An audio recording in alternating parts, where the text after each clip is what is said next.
واعبد ربك حتى يأتيك اليقين وما بنا আমি আল্লাহ তাআলা তোমাকে দুনিয়াতে সৃষ্টি করেছি ইবাদত করার জন্য বান্দারে তুই কতটুকু পরিমাণ ইবাদত করবি কতদিন ইবাদত করবি আল্লাহ তাআলা কোরআন মাঝে বলে দিয়েছেন মৃত্যু আসা পর্যন্ত তুই বান্দা ইবাদত করবি। এর থেকে উঠে গেল আল্লাহ পাক মানুষকে সৃষ্টি করেছেন আল্লাহ পাক মানুষকে সৃষ্টি করেছেন ইবাদত করার জন্য। এখন কতটা ইবাদত করবে আল্লাহ তাও বলে দিয়েছেন মৃত্যু আসা পর্যন্ত। এখন বিষয় হচ্ছে মৃত্যুটা কি? আমার আপনার প্রশ্ন, মৃত্যুটা কি? মৃত্যু এমন সত্য যে সত্যের মধ্যে কোনো সন্দেহ নাই। লা শাক্কা ফি লা রাইবা ফি, মৃত্যুর মধ্যে কোনো সন্দেহ নাই। মৃত্যু ইন্নাল মাউত আল্লাযী লা ইয়ারিফু সগীরা ওয়ালা কাবীরা ওয়ালা যাকরা ওয়ালা উনসা, মৃত্যু একটা বড় ছোট কাউকে চিনে না। মৃত্যু এমন একটা বিষয় যেটা ধনী গরিব কাউকে চিনে না। আপনার কয়টা বিল্ডিং আছে সেটা দিয়ে তাকায় না। পুরো ঘরে যে থাকবে তার মৃত্যু হবে, হাসপাতালে যে থাকবে তার মৃত্যু হবে। এই দুনিয়া চিরস্থায়ী থাকার জায়গা না। আল্লাহ পাক কোরআন মাঝে বলেন কুল্লু নাফসিন যায়িকাতুল মাউত, প্রত্যেক প্রাণীর মৃত্যুর স্বাদ গ্রহণ করতে হবে, প্রত্যেক মানুষের মৃত্যুর স্বাদ গ্রহণ করতে হবে। মানুষ হোক জানোয়ার হোক হাইওয়ান হোক জানোয়ার হোক সবাই মৃত্যুর স্বাদ গ্রহণ করতে হবে। এমনকি সমস্ত ফেরেশতার মৃত্যুর স্বাদ গ্রহণ করতে হবে। জিবরাইলের মৃত্যুর স্বাদ গ্রহণ করতে হবে, মিকাইলের মৃত্যুর স্বাদ গ্রহণ করতে হবে। এমনকি সর্বশেষ আমাদের রূপ কবজ করে কে? আমাদের রূপ কবজ করে কে? এমনকি একদিন এই আজরাইলের মৃত্যু গ্রহণ করতে হবে, এই আজরাইলের মৃত্যুর স্বাদ গ্রহণ করতে হবে। এর থেকে উঠে গেল কি মৃত্যু কাউকে ছাড়া যায় না, যায়নি? মৃত্যু কাউকে ছাড়া যায় না। একদিন আমাকে আপনাকে এই দুনিয়ার মায়া মহব্বত এত ভালোবাসা, এই দুনিয়ার সম্পদ কত বিল্ডিং সব কিছু ছেড়ে আমার আপনাকে চলে যেতে হবে, যেতে হবে কিনা? কদম সুয়ে মন কদম সুয়ে দুনিয়া, কদম সুয়ে মন কদম সুয়ে দুনিয়া, কিধর যা রহা है किधर देखता है, किधर जा रहा है किधर देखता है, मुझको कासिम कुल्लू গত শুক্রবার আমাদের যে ইমাম সাহেব মারা গেছে ইসমাইল ভাই, ওনার ছেলে আজকে বয়ান করতেছে আমাদের রাজেন্দ্রপুর জামে মসজিদে। ইসমাইল ভাই দীর্ঘ 18 বছর আমাদের এই মসজিদে ইমামতি করেছেন। ওনার বড় ছেলে আজকে বয়ান করতেছেন আমাদের মসজিদে।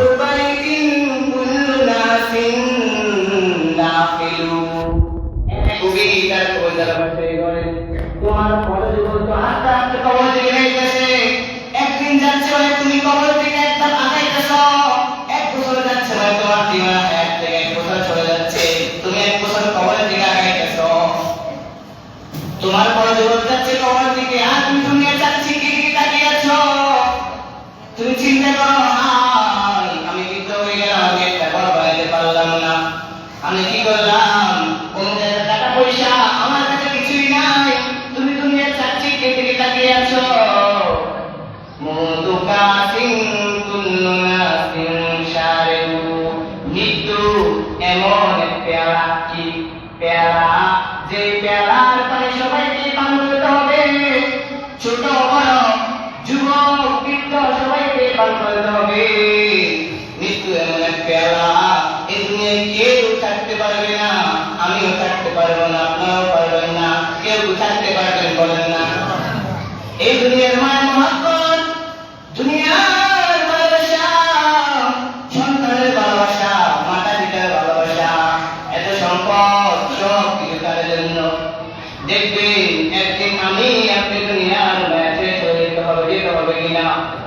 কবর বাইতিন কুল্লু নাসিন দাখিলু, কবি বলেন কবর এমন একটি ঘর যে ঘরে সবাইকে প্রবেশ করতে হবে। দীর্ঘ 18 বছর যে ইসমাইল সাহেব এই মসজিদে ইমামতি করেছেন, গত শুক্রবার উনি মৃত্যুবরণ করেছেন। রাজন আজকে মসজিদে বয়ান করতেছেন ওনার বড় ছেলে আর ইমাম সাহেবের ভাই। উনিও মুলিবিটের একটা মসজিদের পেশ ইমাম এবং ওই যে মাদ্রাসা হুজুরের উনি এখানে দায়িত্ব আছে আমাদের ইব্রাহিম খলিল ভাই। ইব্রাহিম খলিল ভাই ভাই উনি একজন ইমাম সাহেব ওইখানে মসজিদে।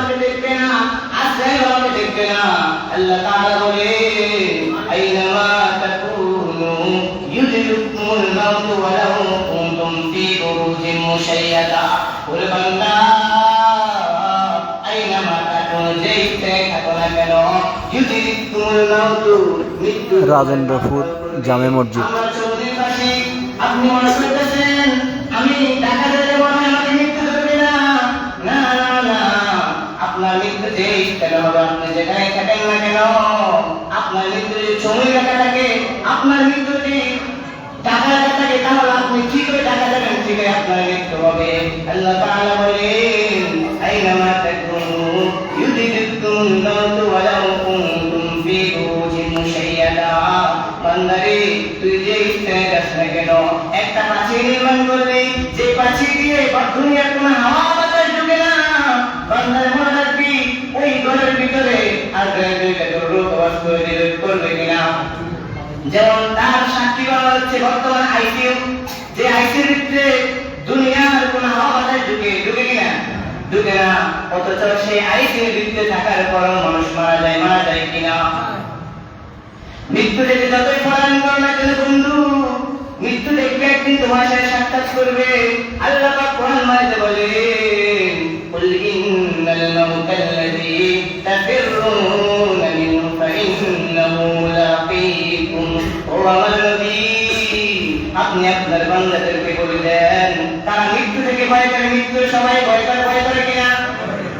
মৃত্যুর সবাই ভয় করে, গাড়ি দিয়ে যায় না, হায় যদি আমি অ্যাক্সিডেন্ট হয়ে যায়। অসুস্থ হলে ওষুধ ঠিকঠাক খাই, যদি বেশি খাই যদি আমি মারা যাই, মৃত্যুকে সবাই ভয় করে।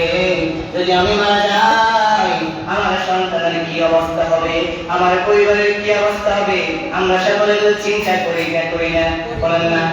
সবাই চিন্তা করেননি মৃত্যু থেকে সবাই পলায়ন করতে পারে। আল্লাহ পাক বলে হ্যাঁ, এটা আমাদের বাড়ির পশ্চিমে যে মসজিদ ওটা।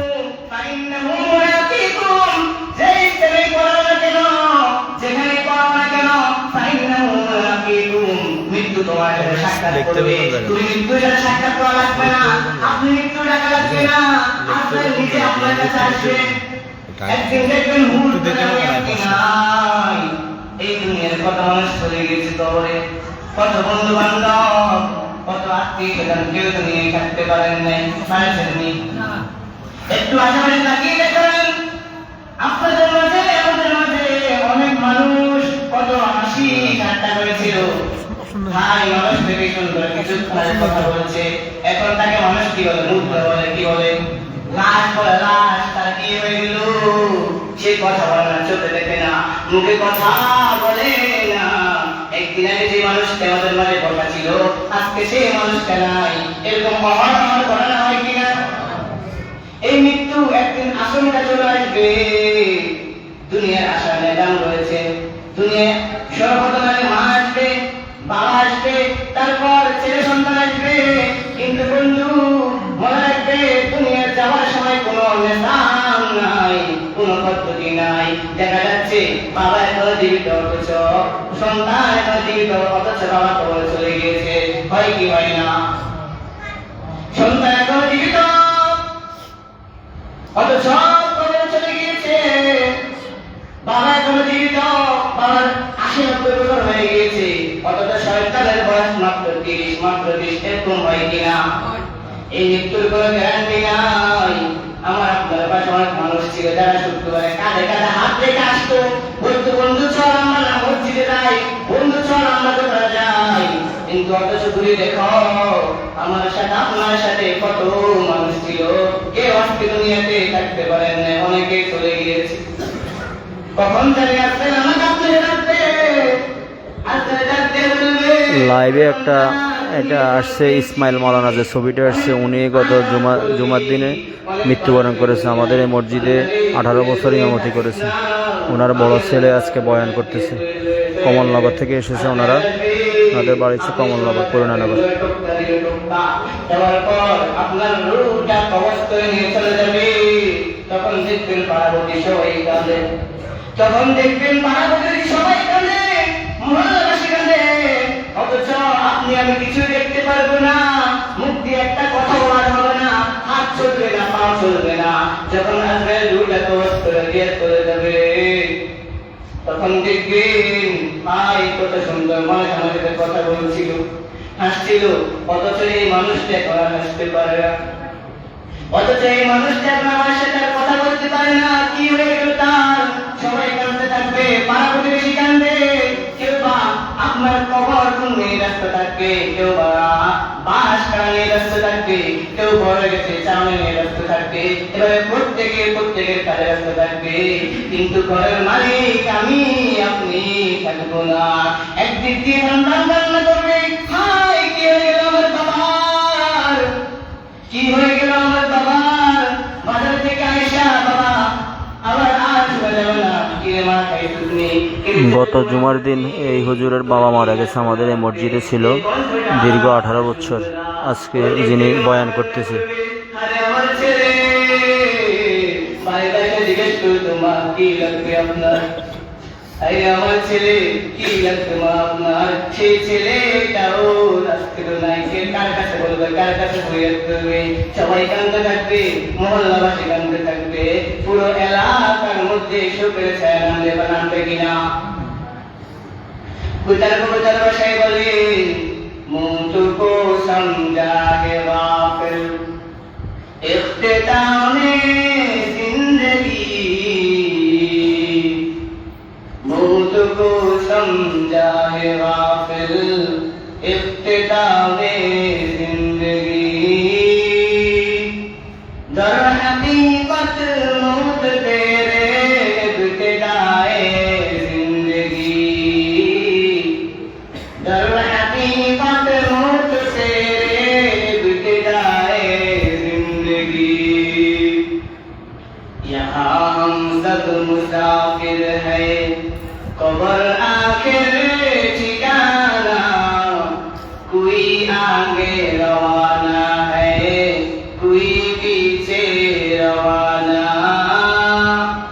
कोई आगे रवाना है, कोई पीछे रवाना। উদাসীন ব্যক্তিরা মনে করে মৃত্যুময় জীবন শেষ। আমাদের সমাজে এমন কিছু মানুষ আছে কিনা যারা মনে করে একটু বিপদ আসলে মনে করে হায় রে মারা একদম কত না ভালো হতো? উদাসীন ব্যক্তিরা মনে করে মৃত্যুময় জীবন শেষ, মৃত্যুময় জীবন শেষ কি না? ওই বলেন দর হাকিকত মৌত তেরে ইবতিদায়ে জিন্দেগি, প্রকৃতপক্ষে বাস্তব করা হচ্ছে দুনিয়ার ধ্বংস হচ্ছে, মৃত্যুময় জীবন শুরু। এই দুনিয়া ক্ষণস্থায়ী, চিরদিন থাকতে পারবেন না। আমাদের স্থায়ী ঠিকানা হচ্ছে কি? কবর। সেই যখন চোখ দুটো বন্ধ হয়ে যাবে, তখন শুরু হয়ে যাবে আপনার মূল জীবন। এই দুনিয়া তো কিছুই না। আল্লাহ তাআলা বলেন, ওয়ামাল হায়াতুদ দুনিয়া ইল্লা মাতাউল গুরুর, দুনিয়ার জীবন এটা হচ্ছে ধোঁকা, ধোঁকা ছাড়া কিছু না। ঠিক কিনা? ধোঁকা কিনা? কবি বলেন, ইহা হাম সব মুসাফির হ্যায়, এই দুনিয়া আমরা সবাই মুসাফির। যেমন আপনার স্ত্রী ঠিকানা সঙ্গী, কিন্তু আপনি ঢাকা শহর কেন যান? উপার্জন করতে। কেন উপার্জন করতে যান? সেখান থেকে কিছু আয় হবে, সেগুলো দিয়ে আপনার সংসার চলবে। কবি বলেন, তেমনই ভাবে আমরা হচ্ছে দুনিয়ায় মুসাফির, আমাদের স্থায়ী ঠিকানা হচ্ছে কবর, দুনিয়া না। যেমন আপনার স্থায়ী ঠিকানা হচ্ছে সমুনি, আপনার স্থায়ী ঠিকানা ঢাকা না, তেমনই ভাবে আমার আপনার স্থায়ী ঠিকানা হচ্ছে কবর, আমার আপনার স্থায়ী ঠিকানা কিন্তু দুনিয়ায় না। তো বলবেন, দুনিয়া যেহেতু আমার আপনার স্থায়ী ঠিকানা, তো আল্লাহ তাআলা কেন পাঠিয়েছেন? দুনিয়ায় যেহেতু আমার স্থায়ী ঠিকানা, তো আল্লাহ তাআলা আপনার কেন দুনিয়াতে পাঠিয়েছেন? দুনিয়াতে পাঠিয়েছেন কিছু সংগ্রহ করার জন্য, কিছু কেনার জন্য, আপনার আমার আমলের পাল্লাকে ভারী করার জন্য, কিয়ামতের মাঠে আল্লাহর দরবারে সাক্ষী দেওয়ার জন্য। মালিক আপনি আমাকে দুনিয়াতে পাঠিয়েছেন, আমি কিছু ক্রয় করে এনেছি। এই জন্য আমাকে আপনাকে পাঠিয়েছেন। ইহা হাম সব মুসাফির হে ওহি আখির ঠিকানা। দুনিয়ার ভিতরে পড়ে বান্দা আল্লাহ পাক বলে, ও যুবক, ও বৃদ্ধ বাবারা, দুনিয়ার পিছনে পড়ে নিজের কিস্তায় ঠিকানা আখিরাতকে ভুলে যায় না, আখিরাতকে ভুলে যায় না।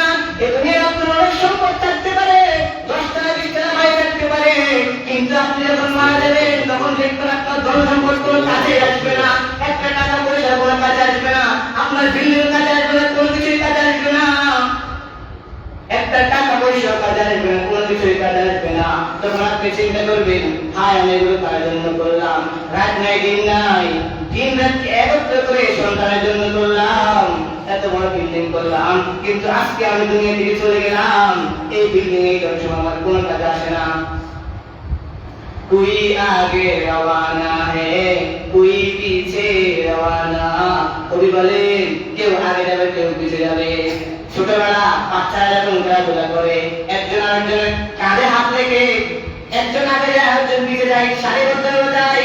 আল্লাহ তাআলা বলে, এভাবে একজন একজন করে চলে যাবে, কেউ থাকতে পারবে না, কেউ থাকতে পারবে না, কেউ দুনিয়ার রাজত্ব করতে পারবে না, কেউ থাকতে পারবে না। একদিন দেখবেন ঘুম থেকে উঠে শোনা যাচ্ছে, আমাদের মাঝে ব্যক্তি আর নাই, মাইকে এরান হবে, অমুকের ছেলে অমুক আর দুনিয়াতে নাই। সবাই পাড়া প্রতিবেশী কান্নায় ব্যস্ত হয়ে পড়বে, হায় কি হয়ে গেল, হঠাৎ কি হয়ে গেল। লোকের আমাদের মাঝে কত সুন্দর করে কথা বলতো, কত হানি একটা করে কথা বলতো, অথচ সেই মানুষটি আজকে আমাদের মাঝে নাই, কি হয়ে গেল তার? তুই আগে রওয়ানা হে তুই পিছে রওয়ানা। একদিন না একদিন আমাকে আপনাকে যেতেই হবে। এটা আমাদের মসজিদের যে ইসমাইল সাহেব ছিল দীর্ঘ 18 বছর, উনি গত শুক্রবার 1:15 সময় ইন্তেকাল করেছেন। ইন্না লিল্লাহি ওয়া ইন্না ইলাইহি রাজিউন। ওনার বড় ছেলে, উনি এখনো পড়াশোনা করে, উনি আজকে বয়ান করতেছে আমাদের মসজিদে। আর সাথে আছে ওনার ভাই মাওলানা ইব্রাহিম খলিল সাহেব, উনি একটা মসজিদের ইমাম সাহেব। একটু আপনার বাড়ি ঘরে বস থেকে তাকিয়ে দেখেন, আশেপাশে চাঁদ ঘরে হাঁটতে অনেক বন্ধু আজকে আমাদের মাঝে আছে কিনা। ছোটবেলা থেকে অনেক মানুষ আমাদের সাথে চলাফেরা করেছিল, আজকে অনেকে আমাদের মাঝে নাই, আছে। দেখা যাচ্ছে কারো বাপ নাই, কারো ছেলে নাই, কারো ভাই নাই, এভাবে একজন একজন করে চলে যাচ্ছে। এই থেকে শিক্ষা গ্রহণ করতে হবে, আমাকে আপনাকে একদিন চলে যেতে হবে, এটা হবে কিনা? তো আমি আপনি কি করতেছি? আমাকে আপনার কেন পাঠানো হয়েছে? আমাকে কি আপনাকে পাঠানো হয়েছে দুনিয়াতে 10টা বিল্ডিং করার জন্য? এটার জন্য পাঠানো হয় নাই। আপনি 10টা বিল্ডিং করার সমস্যা নাই, এটাও বলে দিয়েছেন। কবি বলেন, হাকিকত সে তু দুনিয়া বে খবর হ্যায়, দুনিয়া কি নুমাইশ পর নজর হ্যায়। তুমি দুনিয়ার বাস্তবতা সম্পর্কে উদাসীন, দুনিয়ার বাস্তবতা জিনিসটা কি সেটা জানবেন নি। দুনিয়ার বাস্তবতা হচ্ছে দুনিয়ায় কেউ থাকতে পারবে না, দুনিয়ায় আমাদেরকে পাঠানো হয়েছে, আবার একদিন চলে যেতে হবে, এটা হচ্ছে দুনিয়ার বাস্তবতা। অথচ আমরা দুনিয়ায় থাকছি। আমাদের ইমাম সাহেব যে মাওলানা ইসমাইল সাহেবের বড় সাহেবজাদা যিনি বয়ান করতেছেন, তার নাম হচ্ছে জিহাদুল ইসলাম। এখনো পড়াশোনা করে, টাইটেল পড়তেছে এখানে একটা মাদ্রাসা। বন্ধুর আল্লাহ করে কত গুনাহ করেছি, ছেলে মেয়েদের জন্য উপার্জন করতে গিয়ে কত নামাজ ত্যাগ করেছি, কত নামাজ ছেড়ে দিয়েছি। কেন করেছি? কার জন্য করলাম? এখন বুঝবেন না, যখন চোখ থেকে বদ্ধ হয়ে যাইবে তখন বুঝবেন, আর তখন বুঝলেও কোনো লাভ হবে না। লাভ হবেনি বলেন না? এই দুনিয়া একবার, আমার আপনার সবার দুনিয়া হচ্ছে একবার, এই দুনিয়াতে একবার পাঠানো হবে, দ্বিতীয়বার পাঠানো হবে না। আল্লাহ তাআলা কোরআন মাঝে বলে দিয়েছেন, বান্দা যখন মানুষ মারা যাবে তখন বলবে, ও আল্লাহ আমার মাফ করে দাও, আমার আরেকটা সুযোগ দাও, আমি দুনিয়ায় যাই আর কোনো গুনাহ করব না, আর কোনো অন্যায় করব না, কোনো পাপ কাজ করব না, মিথ্যা কথা বলব না, মালিকানা তোমাদের সাক্ষী রেখে বলতেছি আমি এক ওয়াক্ত নামাজ ত্যাগ করব না। আল্লাহ তাআলা বলে, বান্দা না করে আমি আল্লাহ তাআলা সুযোগ দেওয়া হবে না, তুই যা করছো সব দুনিয়াতে করছো, এখন চুপ করতে হয়ে যাওয়ার পর আর সুযোগ দেওয়া হবে না, সুযোগ দেওয়া হবে। এই জন্য বলি, আল্লাহ তাআলা আমাকে আপনাকে ভালোবাসেন। বলবেন কিভাবে? আপনি আপনার আশেপাশে তাকিয়ে দেখেন অনেক মানুষ চলে গিয়েছে, জানেন তারা তওবা করতে পারছে কিনা, জানেন তারা কেমন আমল নিয়ে গেছে। আল্লাহ পাক আমাকে আপনাদের সুযোগ দিতেছে যে বান্দা তুই সুযোগ গ্রহণ কর, আমি আল্লাহ তাআলা তোকে এখনো জীবিত রেখেছি, বান্দা তুই আমার আল্লাহর কাছে ফিরে আয়, তওবা কর বান্দা, এখন এই মুহূর্তে তওবা কর।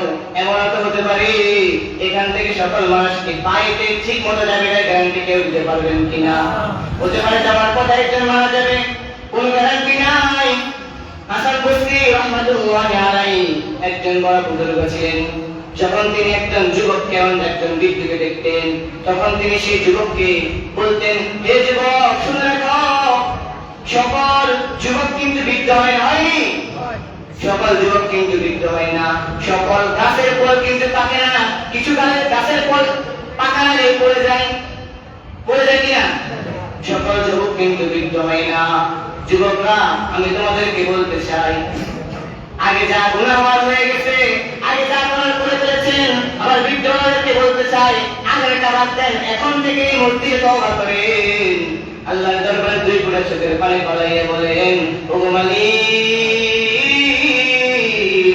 আমরা তো তোমারই বান্দা, তো আপনি যদি আমাকে ক্ষমা না করেন কে ক্ষমা করবে?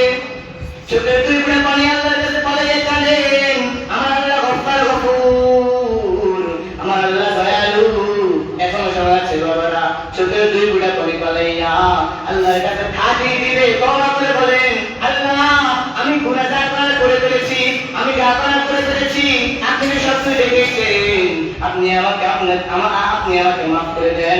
আল্লাহ তাআলা আরশ থেকে বলবে, ও ফেরেশতারা আসমান সাজা, আসমান সুন্দর করে পাইপটি করে সাজা, আমার বান্দা, আমার গুনাহগার বান্দা আমার কাছে ফিরে এসেছে। আল্লাহ তাআলা বলেন, নবীর হাদিসের মধ্যে বলেছেন, যখন কোন গুনাহগার বান্দা আল্লাহর কাছে তওবা করে, তখন আল্লাহ তাআলা আল্লাহু আশাদ্দু ফারহান বিতাওবাতি আবদি, যখন কোন বান্দা আল্লাহর দরবারে চোখের পানি করে ক্রন্দন করে, তখন আল্লাহ তাআলা ফেরেশতাদেরকে কি বলে জানবেন নি? তখন আল্লাহ ফেরেশতারা বলে, ওরে ফেরেশতারা রে, আমার আসমান সাদা, আমার গুনাহগার বান্দা আমার দরবারে ফিরে এসেছে। এভাবে বলে আল্লাহ তাআলা আমার আপনার থেকে কি চান? শুধু আল্লাহ তাআলা কোনো বিনিময় চান না, বিনিময় চান আল্লাহ তাআলা চাই শুধু তার বান্দা যেন আল্লাহকে স্বীকার করে, আল্লাহকে বিশ্বাস করে, পাঁচ ওয়াক্ত নামাজ নিয়মিত পড়ে, তওবা করে। আমরা মানুষের গুনাহ হবে। রাসূল হাদিসের মধ্যে বলেন, কুল্লু বনি আদম খাত্তাউন ওয়া খায়রুল খাত্তাইনা আত-তাওয়াবুন। মানুষ বলতে ভুল করবে কিনা? মানুষ বলতে ভুল করবে, কোন মানুষ ভুল করছে না, মানুষ বলতে ভুল করবে, কিন্তু কিন্তু সবচেয়ে উত্তম ব্যক্তি হচ্ছে ওই যে ব্যক্তি গুনাহ করার পর তওবা করে। এজন্য বলি এখনো সময় আছে, এই মুহূর্তে তওবা করেন, এখনো সময় আছে। আল্লাহ পাক আমাকে আপনাকে ভালোবাসে দিলে তওবা করার সুযোগ দিতেছে। আপনারা সবাই তওবা করবেন তো? এখনই তওবা করেন। আল্লাহ দরবারে দুই ফোঁটা পানি পান, মাত্র দুই ফোঁটা, দেখবেন আপনার জীবনের সকল গুনাহ মাফ করে দিবে। আল্লাহ পাক আমাকে আপনাকে খাঁটি দিলে তওবা করার তৌফিক দান করুন। এখন আমাকে আপনাকে পাঁচ ওয়াক্ত নামাজ জামাতের সাথে পড়ার তৌফিক দান করুন। এবং এই দুনিয়ার চাকচিক্য, লোভ লালসা, এই দুনিয়াকে ভুলে গিয়ে নিজের আখিরাতকে সাজানোর তৌফিক দান করুন। ওয়া মা আলাইনা ইল্লাল বালাগ। আমরা যারা সুন্নাত পড়ি তারা সুন্নাত পড়ি।